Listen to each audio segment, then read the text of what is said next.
And now, Mr. Chaffanbrass, if you are ready to begin for the defence.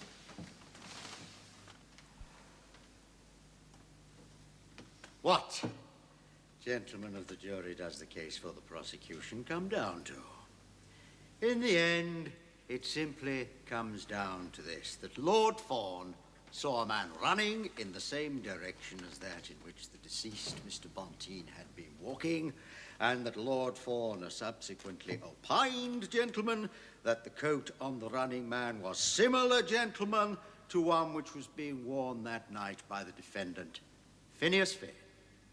And that, if you please, is the main reason why Mr. Finn is now standing in the dock. Because of a coat. Well, you've been shown that coat. And you've also been shown another coat. This one. And you've heard Lord Fawn say that this second coat could equally well have been the one which was worn by the running figure. Let us think more of this coat. Now, witnesses have told you that it is or was the property of a certain Mr. Meagher, and that on the night of the killing it was in the lodging house run by Mrs. Meagher, and so readily available to any of her lodgers who might have taken a fancy to it. Among them, a Mr. Joseph Emilius. And what do we know of him? We know that he is now in prison awaiting trial on charges of bigamy, and that the sad state of affairs is largely due to the inquiries made during the past months by the deceased, Mr. Bonteen. In short, gentlemen of the jury, a man with a motive quite as strong as Mr. Finn's had access on the night of the killing to just such a coat as Lord Fawn saw on the running figure. And in any case, whatever coat the running figure wore, which we do not know, whoever the figure was, which we do not know, despite my friend's perverse attempt to prove it must have been a gentleman, and whatever the figure was about, which we do not know. No one has produced a single shred of evidence to show that it was, in fact, this running figure who killed Mr. Bonteen. It's simply been assumed, and then it's been further assumed, with equal lack of evidence, that this running figure was my client, Mr. Finn. Never was such a tissue of uncertainty and conjecture brought before a court and held to constitute a case. And my learned friend has made a great to-do and taradiddle about Mr. Finn's jocular demonstration with his life preserver. Well, I ask you, gentlemen, as men of good British sense, I ask you, would a man who intended to kill another man with his life preserver hold a preliminary rehearsal in the presence of 3 witnesses? Or again, this quarrel at the Bear Garden Club. Mr. Finn and Mr. Bonteen quarreled and became angry, and then cooled down again, as might be expected of 2 responsible men. You heard that when they met by accident at the doors of the club, they merely ignored each other. 2 responsible men. My client had no more intention of murdering Mr. Bonteen than Mr. Bonteen had of murdering my client. And in any case, my client is constitutionally and temperamentally incapable of committing a murder, as you shall now hear from some very distinguished witnesses who will testify as to the character of Mr. Finn. To sum up, Mr. Chaffanbrass, I have known the accused intimately for several years now, and to me it is a pleasure and honor to count him one of my most particular friends. And in what manner of circumstances, my Lord Duke, has your grace been acquainted with Mr. Phineas Finn? I've been Mr. Finn's colleague in Parliament and in government. Latterly, I have also been his friend. Your grace has anything to add? Yes, I have something to add. I know few men for whom I have greater personal liking, and of none in whom I would be so quick to place my trust. His hand could no more have struck down Mr. Bonteen than could this hand of mine. Plenty. Here's a special evening edition of the People's Banner, and every word of it is devoted to libeling poor Mr. Finn. There's even something here about him being beaten for stealing apples at the age of 10. Oh, it's all the work of that journalist, Quintus Slide. Could you not have the man taken up? No. No, dear, you should not think about it. But how can I not think about it? There's Marie Goesler still searching for new evidence in Prague. It'll break her heart if this goes against him. Will it go against him? My dear, I can't say. Now, we can only wait. Now, if you'll excuse me, I do have some work. This hour. And Mr. Finn's life is hanging by a thread, and you have work. Well, the nation's business, my dear, now it must go on. There are very grave problems at the Board of Trade. I've told Miss Gresham I will do what I can. But the Lord Privy Seal, you have nothing to do with the Board of Trade. Well, I do know something about the work. Now that Mr. Bonteen is gone, someone has to do it. The work is urgent. Well, I hope they're paying you for it. Oh, God. Hey, you're a goose, aren't you? What can a salary matter to me? Not in the least. You're above all such sublunary ideas. You cleaned Mr. Gresham's shoes for him if the service of the country required it. I would even have you clean Mr. Gresham's shoes, if the service of the country required it. And I therefore repeat, gentlemen, Mr. Finn has the three things a murderer must have. The means, the motive, the opportunity. The means. He carried a loaded cudgel, bludgeon, or club.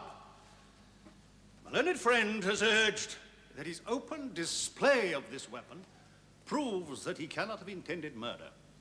For in that case, he would have concealed it. But I invite you to consider that a clever man who intended to commit murder might make an absolute point of displaying the weapon beforehand in order to be able to argue, as counsel for the defense has argued, that such candor must prove innocence. Men of affairs, men of the world like yourselves, gentlemen, will not be deceived by this stratagem. The motive. What need I add to what has already been said? Mr. Finn is and was a penniless, or almost penniless, adventurer from Ireland. He therefore had nothing to lose. He needed advancement. Mr. Bonteen was blocking that advancement. In a few months, perhaps even sooner, Mr. Finn would be a destitute and ruined man. The Irish have always been gamblers, and here was a gamble to the mind of any gambler.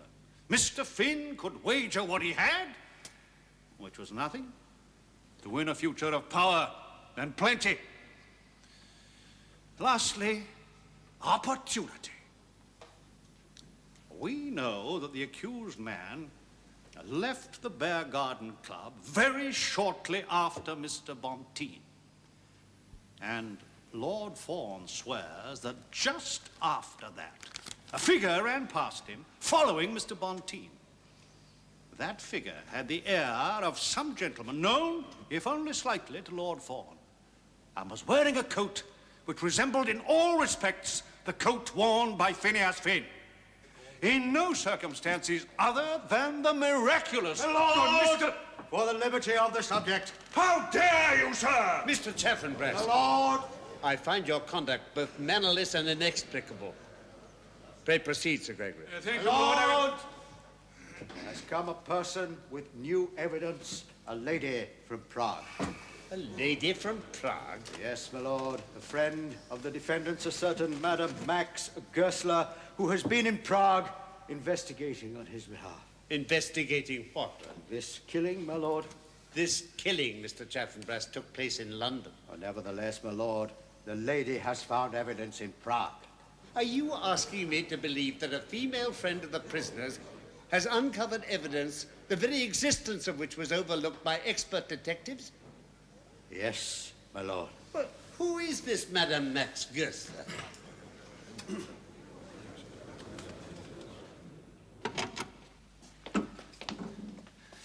For God's sake, tell me what is happening. We know little more than you do. Madame Goesler has arrived from Prague with new evidence which is vital to your case. So I heard in court, but what new evidence? A man called Peter Praska, a Pole. What is this Pole to me? That is the attitude the Lord Chief Justice takes. The Duke of Omnium has persuaded him that Madame Max is a lady of substance and truth. So he has adjourned the trial till tomorrow that she and Praska may rest before appearing. They had a very tiring journey to get here in time. To what end, I wonder? To present some poor little straw of useless evidence that this woman has clutched at in desperation, knowing nothing of the law. You do not seem to put much faith in Madame Goesler. I don't put faith in anything, Monk. For whatever happens now, though this woman from Prague make the truth as clear as the sun, I can never forget that men have believed, as you two have believed, that I, Phineas Finn, could have killed a man for advancement. Shall be the truth, the whole truth, and nothing but the truth. So help me God. So help me God. I trust, Madame Goesler, you are now recovered from your journey. I am well enough, thank you, sir. Good. Now, will you kindly tell the court what, in the first instance, induced you to pay your recent visit to Prague? I went to Prague to see if I could find something to help my friend, Mr. Finn. Yes, but what exactly were you looking for? For a man, any man, who might have spoken to Mr. Emilius when he was last there. And you found such a man? I found many such men. But no one could help me until I met Peter Praska, who told me... By your leave, madam, you must let him tell us for himself. But what was it made you think that this man could help you as you wish? He showed me a mold from which he had made a key. He showed you a mold from which he had made a key. Thank you, Madame Goesler. And allow me to say that you are a woman of spunk, madam. Spunk, madam.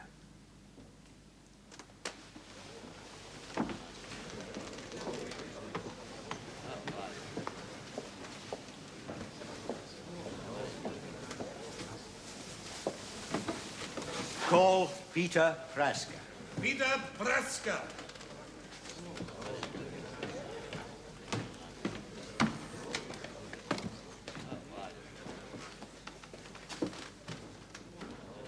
This witness speaks no English, my lord, being of Polish extraction and at present a citizen of Prague. I have an interpreter ready to be sworn if need, but since Mr. Praska is a devout Roman Catholic, I suggest that we first try to communicate with him, as did Madame Goesler, in the Latin tongue. Very well. If it be Latin, I myself can interpret for the jury. Mr. Finn, may I suggest, sir, that you sit down? I have stood this long, my lord. I shall stand until I am delivered hence. As you please, Mr. Finn, as you please. Now, Mr. Chaffanbrass, let us hear your letter. Et quid fecit tunc? And what did he do then? Justem diei nocte, iste homo clavem dedit mihi. On the night of that same day, he showed me a key. Et usit ut clavem simulum facerum. And told me to copy it. What was his name? Quid nomen habebat? Your syntax, Mr. Chaffanbrass, is the vilest I've ever heard. But clear enough, clear enough. Quid nomen habebat? Nomen habebat Josephe Melius. His name was Joseph Melius, that is Emilius. Nonne alias res proposuit. Did he propose any other business? Emere voluit ensem parvulum. He wanted to buy a dagger. Did you sell him one? Vendidisti? Nullum habebam. I had none. Sed quidem emit durum virgulam. But what he did buy was a small, hard stick. Cuius caput aeris tegmanae decoratum est. The knob of which was embellished with a covering of brass. And now?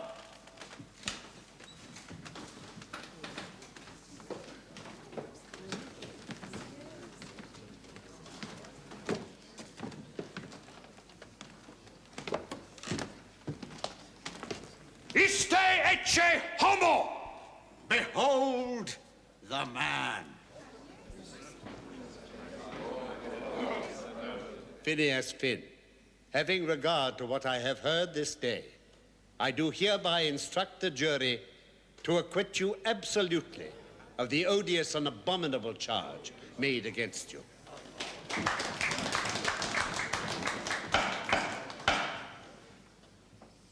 Phineas Finn, you leave this court with your honor unstained, with your honor indeed enhanced by the steadiness and manliness of your bearing throughout this hideous ordeal. It has, I hope, been some consolation for you to hear the terms in which your friends have spoken of you from the witness box. And I trust that you may be able at once to resume your place among the legislators of this country. The court will be upstanding.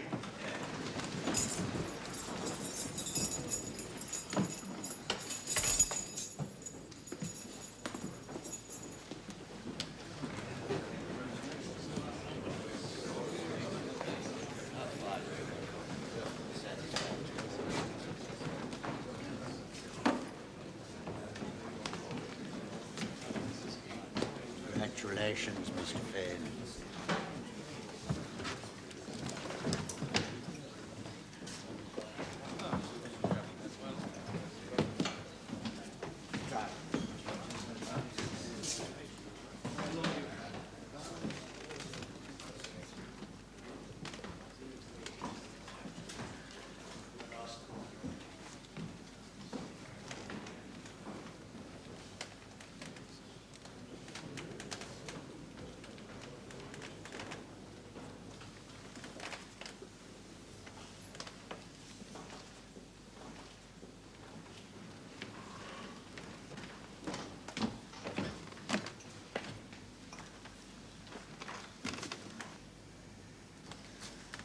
A mold. A piece of plaster. But my life could have depended on such a thing as that.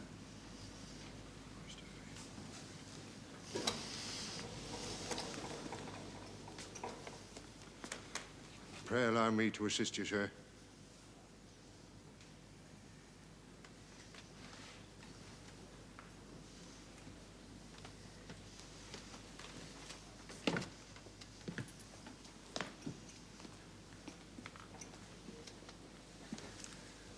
A piece of plaster, Your Grace. Such a paltry thing as that. Oh, Mr. Finn, you must think no more about it.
Finn. Finn. Phineas Finn. Finn. Finn. What do you want with me? I didn't kill you. But you're here, ain't you, Finn? To gloat. You're glad I'm dead, ain't you? You're glad I'm out of your way. I did not kill you. You killed me in your heart, Finn. Finn. Phineas Finn. Finn? Finn. Finn. Phineas Finn. Finn. Phineas?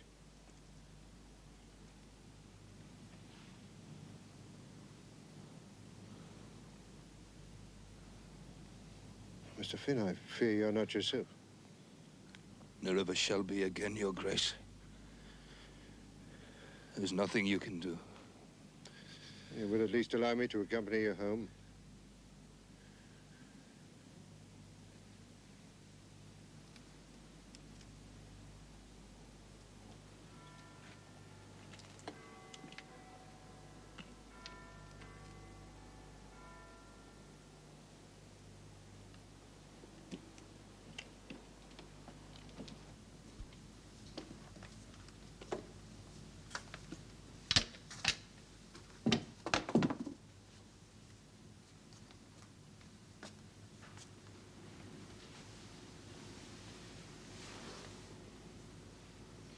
Late as it is, Mr. Finn, I'm going to impose on you for a few minutes.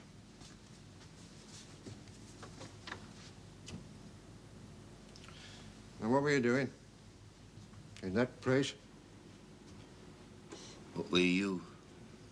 I was walking home from Mr. Gresham's, where we've been working together. I fancy, sir, you don't have a similar excuse? I was trying to imagine how it must have been.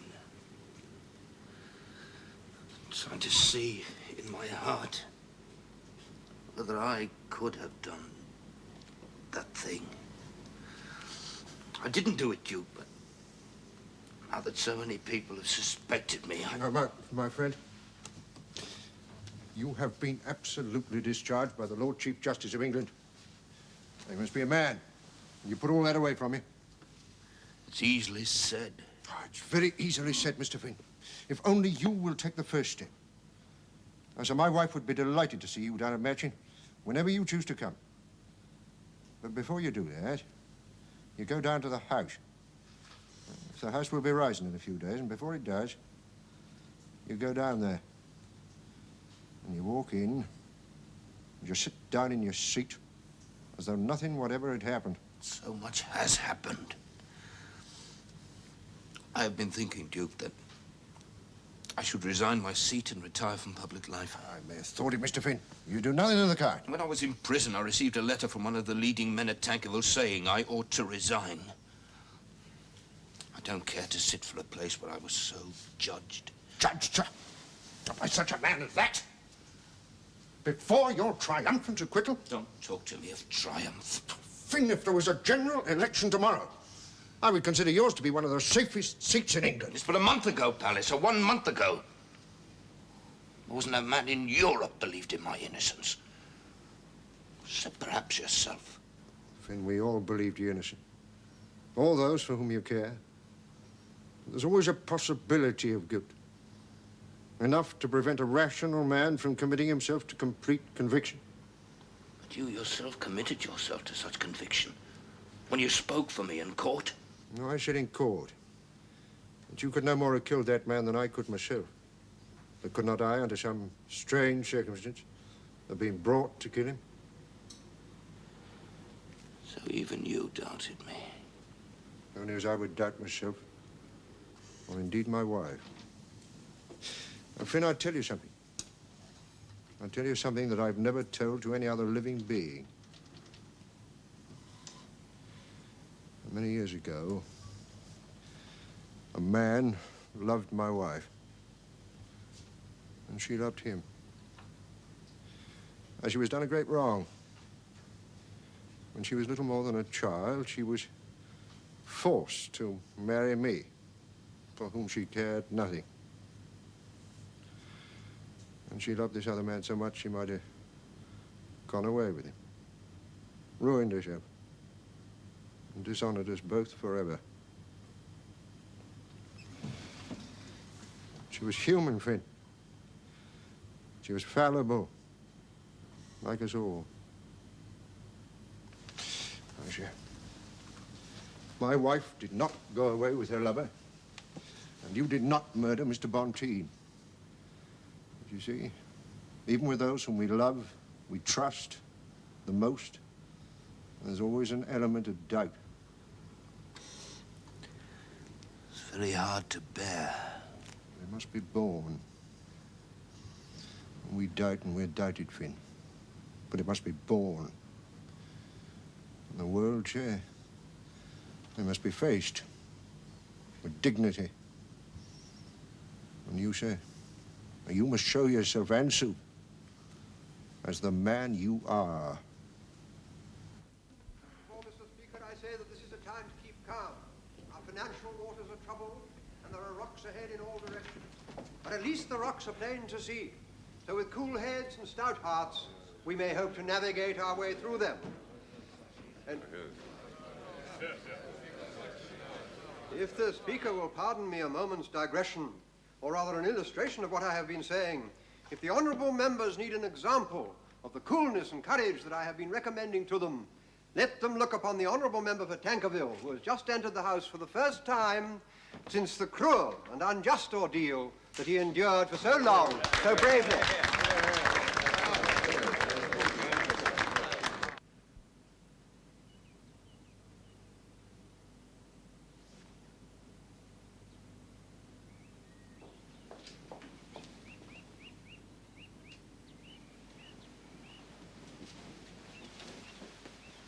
Marie, I've had some news from London.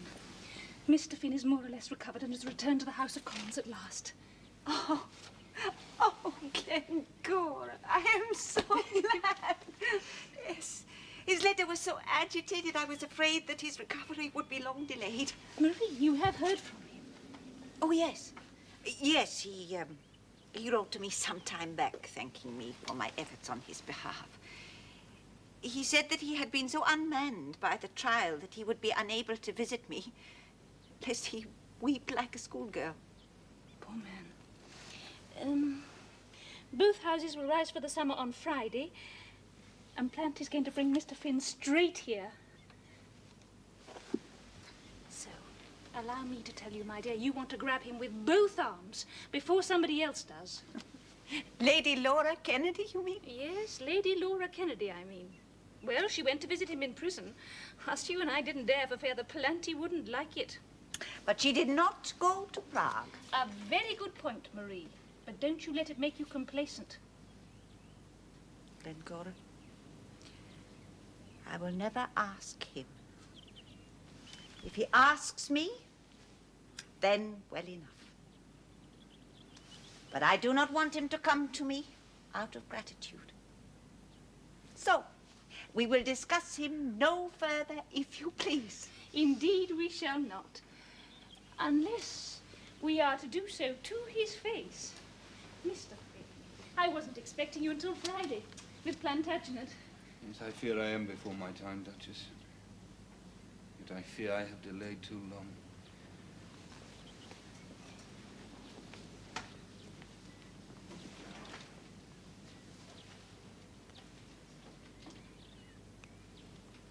Excellently well done, Mr. Finn.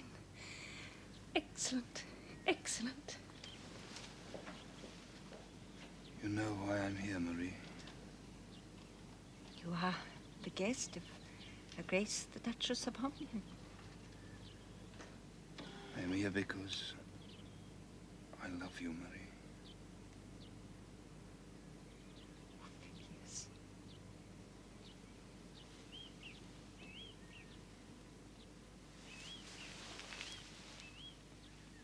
And those are the figures, up to the end of last month. A crisis, you say? Well, not yet, Duke. But they may not be far off. As I see it, gentlemen, unless we win back these foreign markets within a year, we are faced with the prospect of widespread hardship for the people of this country. The question before us, then, is what can be done about regaining our foreign trade? Prime Minister, I've spent much of the past weeks with officials at the Board of Trade. Now, I must warn you, there is no easy solution. How long have we got? Prime Minister? Parliament is now rising for the next 6 months. I think we may be able to hold up for that long, but if there is no improvement within a very short time, beyond any question, we must go to the country. Then we must use what time remains as best we can. We have some places to fill. We are going to need good men. One, at least, we have. It is time, high time, that Phineas Finn was offered a post. I agree. And so do I. Prime Minister?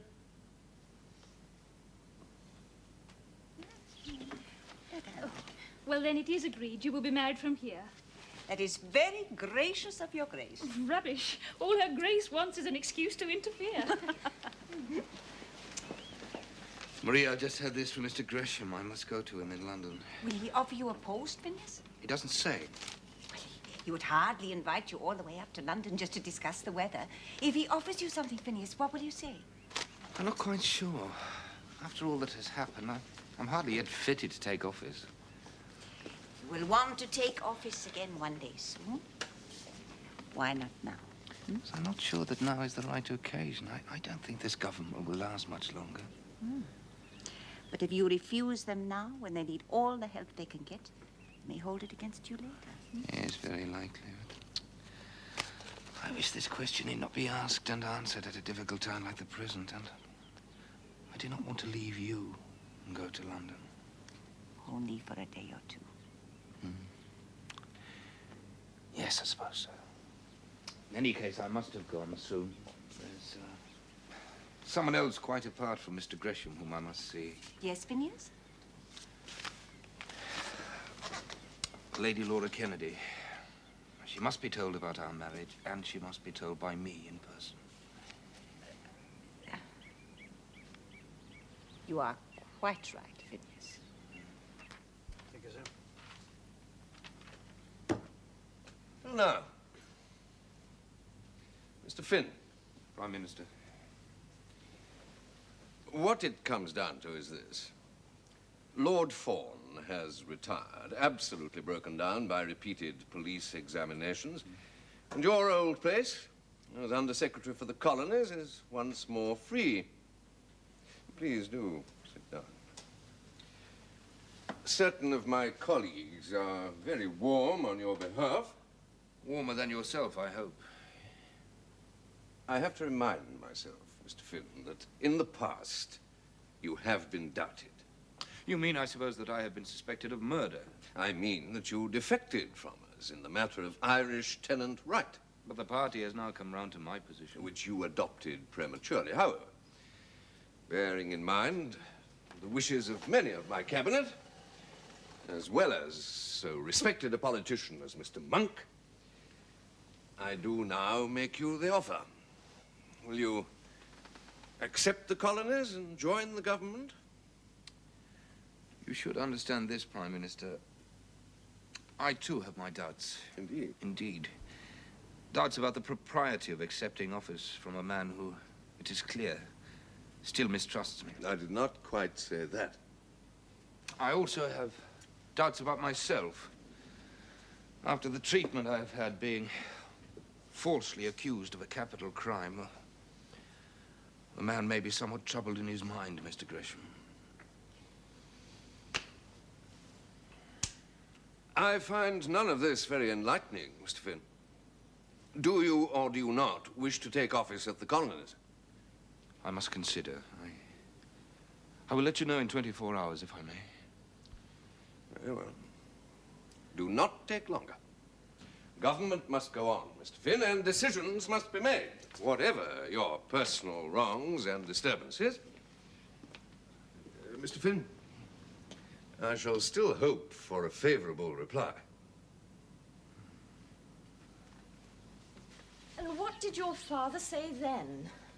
He said I'd rather stay in my own house if the Duchess will kindly permit me. Everybody knows he hasn't been near the place in 20 years. Of course he ain't. Short and tall of it is, Duchess, that he enjoys being disobliging, and these days he don't often get the chance. So when I asked for Mall Abbey, he was bound to refuse, just for the fun of refusing. At any rate, he has refused. Do you think he'll stick to that? As tight as sealing wax. And what are we to do? Well, Mall Abbey's out. Well, the only other thing for it is to sell up the horses and go and live in Boulogne. Cheap enough there, they tell me. Boulogne? Yes, old Willie Beaver had to go and live there when he went smash. Lived all fishbone soup and snails in garlic. How about it, old girl? Fancy a diet of starfish broth, do you? And for a house, we could have one of those bathing machines on the beach. Very cheap, especially in the winter. How about it, Adelaide? Hmm? Well? Oh. That's gratitude for you. I think I'll take a little air. Julian.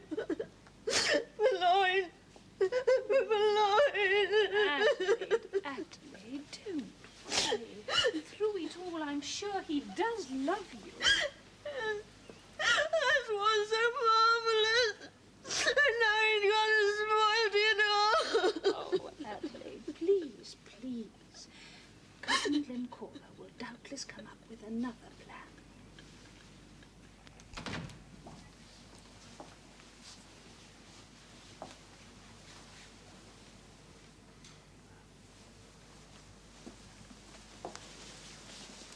How long will you stay in London, Lady Laura? Where else am I to go? Locklinter? What is there for me at Locklinter? There must be something for you somewhere. Now you may go where you please. I please only to be near you. What is your news, Phineas? I've just come from Mr. Gresham.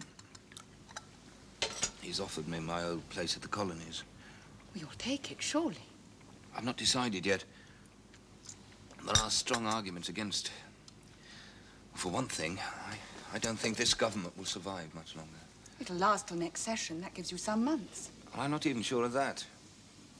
Mr. Gresham is hoping for 6 months or maybe even more, but I don't think his cabinet believe it, and I'm certain that Palliser does not. He said as much? No. No, but for some time now he's had the air of one who knows that the end must come sooner or later. It's very cruel. No sooner are you offered a post than you see it vanishing from under your hand. What about your income, Phineas? If you have no office, you can't live for long as you live now. I must try. You know what I wish you to do? You're my friend. Will you not share my money as a friend should? No, Lady Laura, that cannot be. Why not? If you'd only take my money, you'd be independent of office. And dependent on you. Why must you be so proud? I should exact nothing from you. Phineas, I have all Locklinter, and anything you want from it is yours. If it weren't for you, I'd despise the place utterly. But if you take it from me, all of it, or part of it, or the money that comes from it, I could be happy. Laura, I'd better tell you straight away. I have asked Madame Goesler to be my wife, and she has done me the honor of accepting me. So now, of course, your income is certain. I have not deserved that of you. I sometimes think that of all hearts that ever dwelt within a man's bosom, yours is the hardest. No, that is not so. Isn't it? Do you remember when you came to me about Violet? To me, Phineas. I could bear it then because Violet was good and true. A woman I could love even though she robbed me of you. And so I strove for you against my own heart, against my own brother. I did. You know I did. But how am I to bear it now? Madame Goesler, a woman I loathe. Because you do not know her. Not know her? Are your eyes so clear at seeing that you must know her better than others? She was the Duke's mistress. That is not true, Laura. Oh, but what difference does it make to me? I should be sure that you have bread to eat, horses to ride, and a seat in Parliament without being forced to earn it by your own labour. We shall meet no more, of course. I do not think you mean that. I will never receive that woman, nor will I cross the sill of her door. Why should I? Because I would fain to hope that I need not quarrel with my oldest friend. Yes, sir, because you think you can do this thing without quarrelling. How should I speak to her of you? How should I listen to what she tells me? Oh, Phineas, you've killed me at last.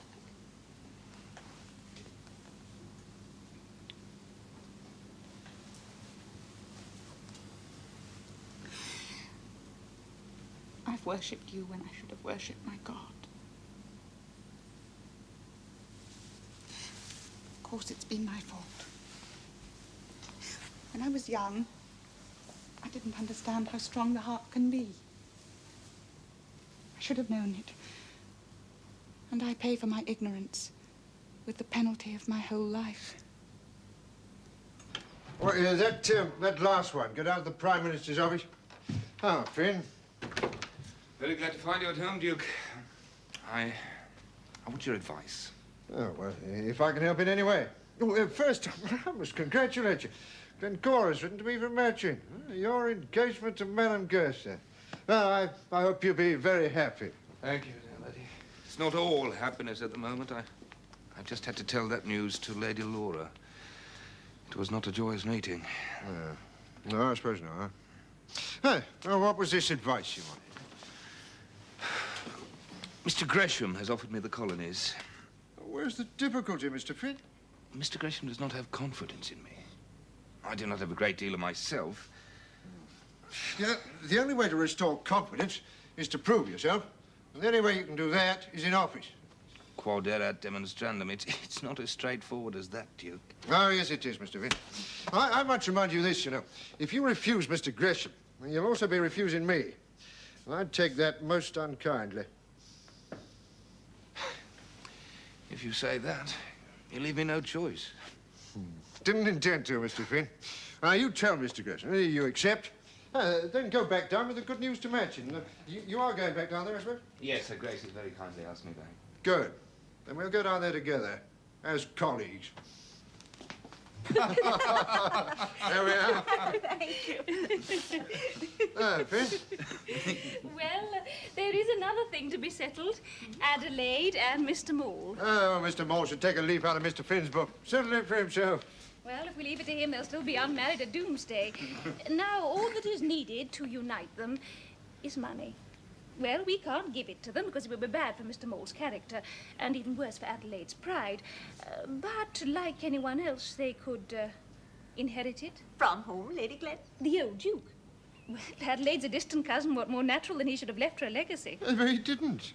No, but he left one to Marie. All the jewels and £20,000.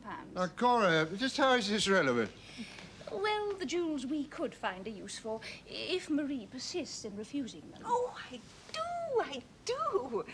And as for the £20,000, Your Grace, I have never wanted it. There you are, you see, since none of us need it, why should the money not go to Adelaide? For my part, she is most welcome. And I'm sure your future husband will not object. There was a time when £20,000 would have meant the world to me, but by all means, let the money pass to Miss Palliser. That's it, then. Settled?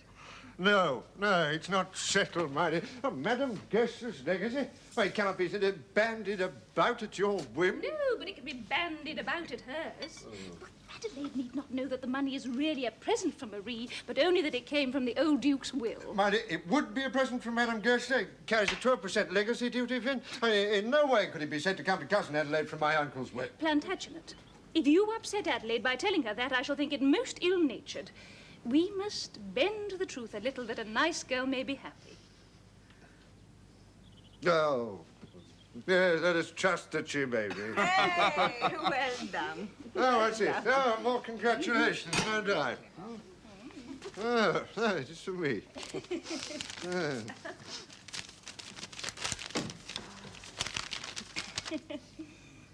I'm called back to London.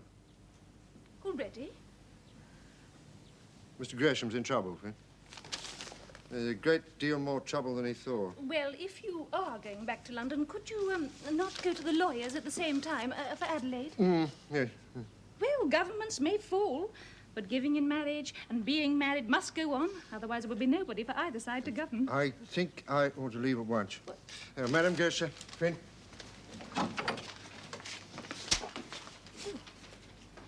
Well, I suppose it is all up with the government. I did not see the telegram, Duchess, but it wouldn't surprise me. Well, it's time that Planty had a rest. Insofar as he can rest. Do you mind for yourself, Mr. Finn? Well, I am shortly to be consoled. Yes, well, that reminds me. I must go and tell Adelaide her good fortune. 2 weddings to look forward to and organise now. Oh, I feel positively bridal myself. Excellent. Excellent. Excellent.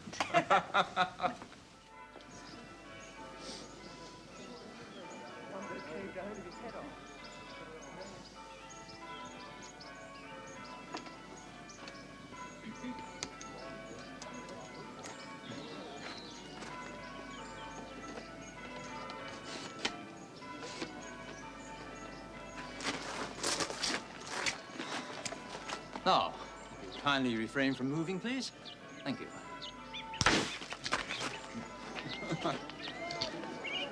Thank you. And now one of the happy couple with only the bridesmaids. Come along, Pranty dear. That's enough of our dreary old faces. Run along. Really thing, these photographs. Still, it's getting to quite the thing. Adelaide insisted on it at her wedding. They stick the pictures in books, Duchess, and then later on, when things go wrong, they can look at the record and remind themselves who is to blame for it. If this marriage goes wrong, they'll look at the pictures and they'll blame you. Don't be pessimistic, Mr. Longstaff. It makes a very pretty picture.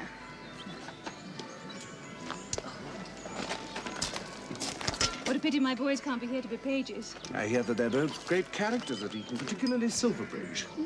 They spoil him, of course. Then he'll be spoiled all his life at Eton. They'll teach him to bear it gracefully. Yeah. I hope. Ooh. Thank you. Oh, you must be exhausted. Now then, food and drink for everybody. Lady Glenn. Dear, you're not too tired, are you?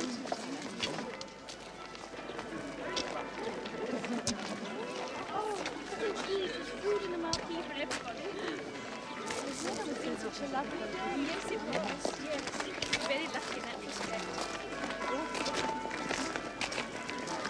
They tell me that the government's resigning, Barrington. Is it certain? Mr. Gresham will be with the Queen tomorrow. Well, it's a bit of a sell for poor old Finney, especially as he's just taken office. He expected the government to go down when he took office. Well, we all did.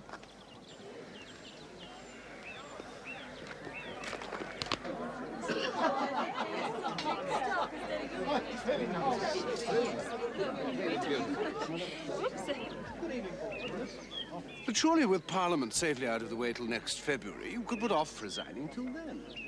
No, we're leaving because of all this damn business of import and export levies. Trade goes on, you see, Dolly, even when Parliament leaves off. Trade? I thought we left all that to the middle classes. More and more, Dolly, government is about money. We bungle the money so badly that we've got to go. If you ask me, it's a long time before we'll be back. So you wish to spend the autumn here at Matching? Yeah, yes, I think that'd be best. Whatever shall we do with ourselves?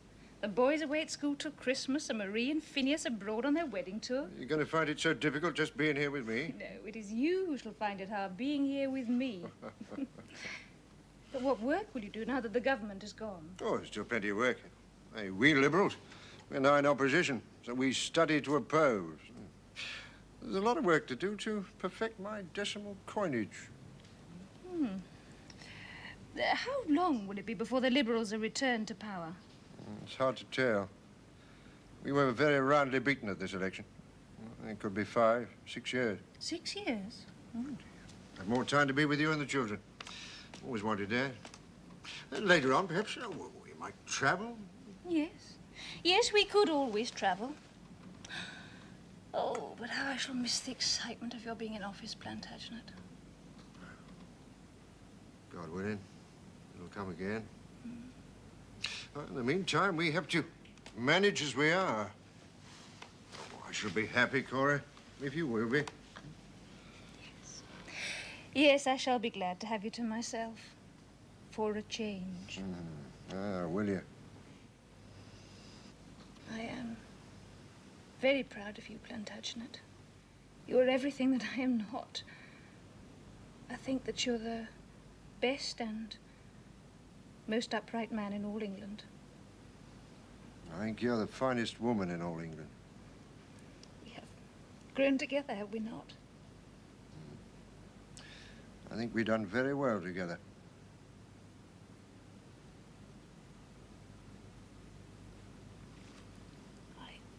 I always knew you didn't really love me. Oh, Cora. I do. Then why did you never tell me? Because I thought that, well, you knew. No, I didn't.